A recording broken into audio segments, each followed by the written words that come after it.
கிறிஸ்துவ மதத்தில் இன்னைக்கு தான் அவங்க சபை ஞாயிற்றுக்கிழமை கம்பல்சரி எல்லாருமே வந்தாகணும்.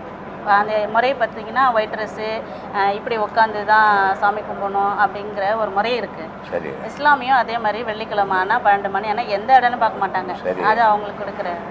ஆனால் இந்து மதத்தில் மட்டும் எந்த ஒரு கண்டிஷன்ஸ் கிடையாது, எப்படி ட்ரெஸ் பண்ணணுங்கிறதுக்கு தெரியாது, எப்படி இருக்கணுங்கிறது. ஏன் அந்த இந்து மதத்துக்கு மட்டும் அப்படி ஒரு விஷயம்? சுதந்திரமான மதம் இது. அது ரெண்டுமே கம்பெனி மாதிரி. அது ஒரு கட்டுப்பாட்டுக்குள்ளே தான் இருக்கும். அந்த கட்டுப்பாட்டை தாண்டி வர முடியாது. ஏன் சொல்கிறேன்னா, என்கிட்ட 2-3 பாய்ங்க வந்து உபதேசம் வாங்கினாங்க. உபதேசம் வாங்கிட்டு வீட்டுக்கு போனோடனே ஒரு குரூப்பை வீட்டாண்ட போயிடுச்சு. அவங்க மறுமாதம் வரவே முடியல இல்லையா. கிறிஸ்டினுங்க வந்து உபதேசம் வாங்கினாங்க. உடனே அவங்களுக்கு பெரிய டார்ச்சர் அது. ஆனால் அவங்க கம்பல்சரி ஞாயிற்றுக்கிழமைனா சர்ச்சுக்கு போயே ஆகணும், வெள்ளிக்கிழமையானா மசூதிக்கு போயே ஆகணும். ஆனால் உனக்கு சாமி என்னைக்கு என்ன கும்பிட்டுக்கிறியா, நீ எங்கேயும் எதுவும் வேலை இல்லைன்னா அப்படி கோயிலுக்கு போகலான்னு போவேன். எனக்கு பேசிக்காக உருவ வழிபாடு இல்லை.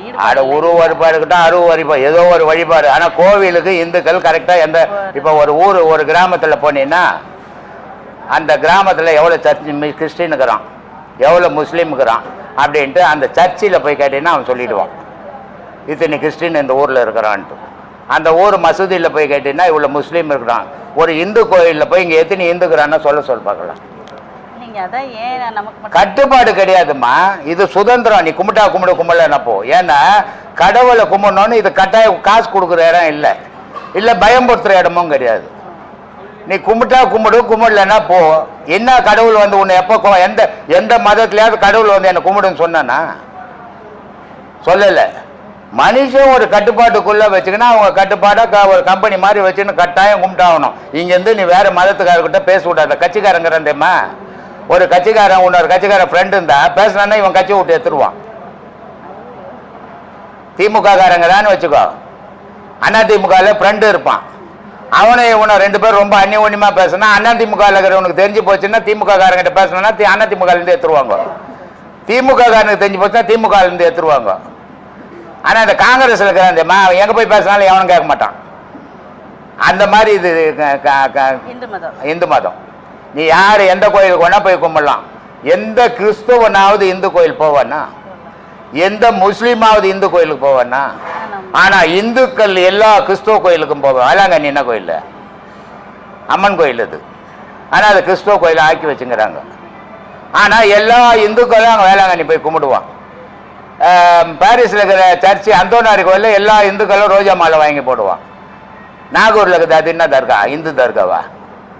எல்லா இந்துக்களும் அந்த தர்காவுக்கு போய் வருவான். ஏன்னா கடவுள்னு யார் சொன்னாலும் இந்து கையெழுத்து கும்பிடுவான். மற்ற 2 மதத்துக்காரன் அவன் சொல்றது மட்டும்தான் கடவுள், மதம் சொல்றதுதான் கடவுள் இல்லைன்னுவான். அதனால அது ஒரு கட்டாயம் ஜெயிலில் போட்டு வச்சுக்கிற மாதிரி. அது சாட்டை அடிப்பான் வேற இடத்துக்கு போயிட்டீங்கன்னா. இல்லை நீ எங்கன்னா போய் எங்கன்னா கும்பிடு. அதிலேருந்து இப்போ கிறிஸ்துவ பொண்ணு ஒரு இந்து பையனை லவ் பண்ணிச்சு. அந்த கிறிஸ்துவ பொண்ணு இந்த இந்து பையன் இந்துவா மாற்ற முடியுமா? இவன் தான் கிறிஸ்துவனா மாறணும். அதே மாதிரி ஒரு முஸ்லீம் பொண்ணு ஒரு இந்து பையனை லவ் பண்ணிடுச்சுன்னு வச்சுக்கோ, அதை கூப்பிட்டு உட்கார வச்சு மொட்டையெல்லாம் வச்சு அலங்கோலம் பண்ணிடுவாங்க. அப்போ இந்த இந்து பையன் முஸ்லீமா மாறிட்டா பிரச்சனை இல்லை. ஆனால் ஒரு இந்து எங்கேயாவது கிறிஸ்டினை மாற்றினான்னு சொல்லு, ஒரு முஸ்லீம் பொண்ணை மாற்றினான்னு சொல்லு. ஏன்னா ஒரு கட்டுப்பாட்டுக்குள்ளே வாழறது அது. இது கட்டுப்பாடே இல்லாமல் சுதந்திரமாக வாழறது. உலகத்திலேயே சுதந்திரமான மதம் எதுன்னா இந்து மதம் தான்.